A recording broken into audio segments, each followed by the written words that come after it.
बोलिए सतगुरुदेव भगवान की, मम्मी आगे श्री महाराज की।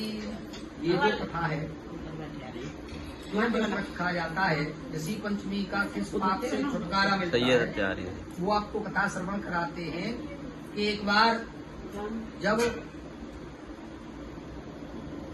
देवगुरु बृहस्पति एक बार देवराज इंद्र के दरबार में गए तो उन्होंने देख लिया कि गुरुजी आए हैं और गुरुजी को आकर के, वैसे नियम ये कहता है कि गुरुजी आए तो खड़े होकर के प्रणाम करना चाहिए, गुरुजी का सत्कार करने के लिए तक जाना चाहिए।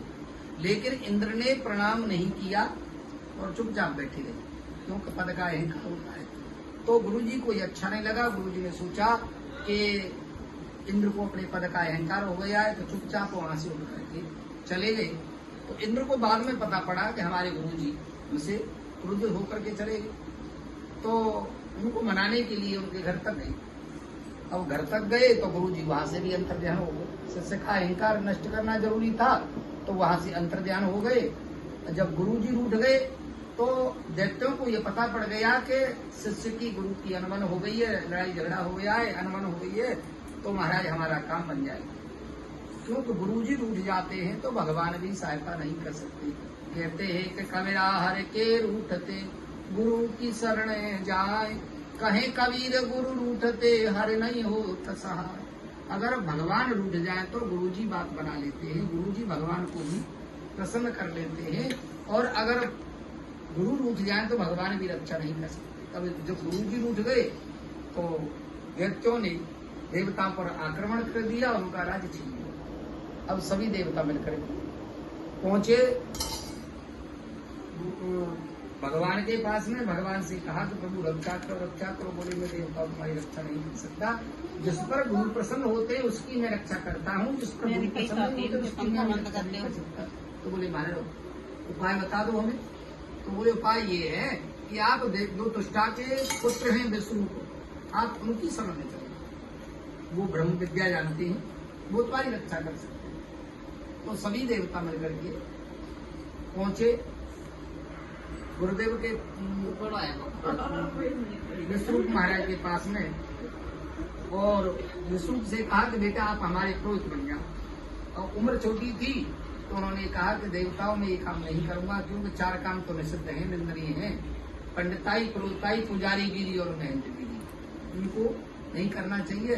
तो देवताओं ने कहा कि बेटा परोपकार के लिए कोई भी कार्य करना निंदनीय है। अगर आप किसी कार्य को स्वार्थवश करते हो, उसमें आपका स्वार्थ सिद्ध होता है, तो आप उसको मत करो।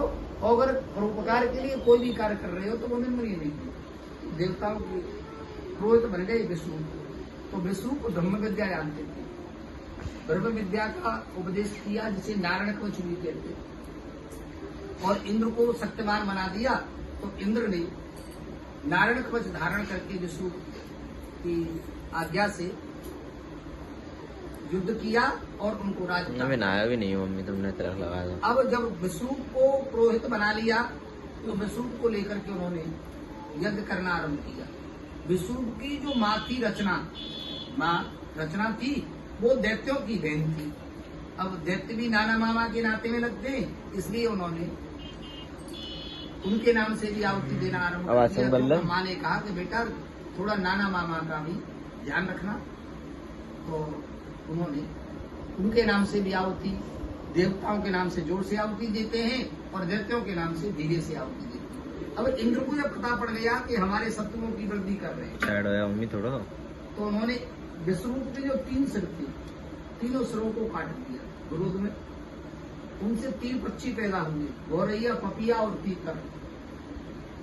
3 पक्षी पैदा हुए तो इंद्र को ब्रह्महत्या लग गई। इंद्र ने ब्रह्महत्या को 4 भागों में बांट दिया। पहला भाग दिया पृथ्वी को।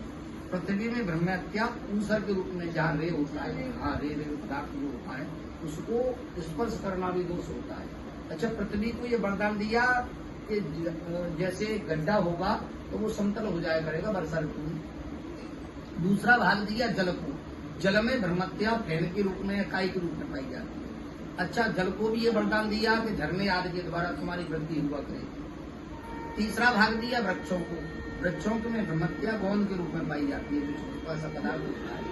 और चौथा भाग माताओं बहनों को दिया, स्त्रियों के रज में। तो ये 4 भागों में बांट दिया। स्त्री को भी पुरुष के नित्य सहवास का वरदान दिया, इसलिए ब्रह्मत्या 4 भागों में बांटी।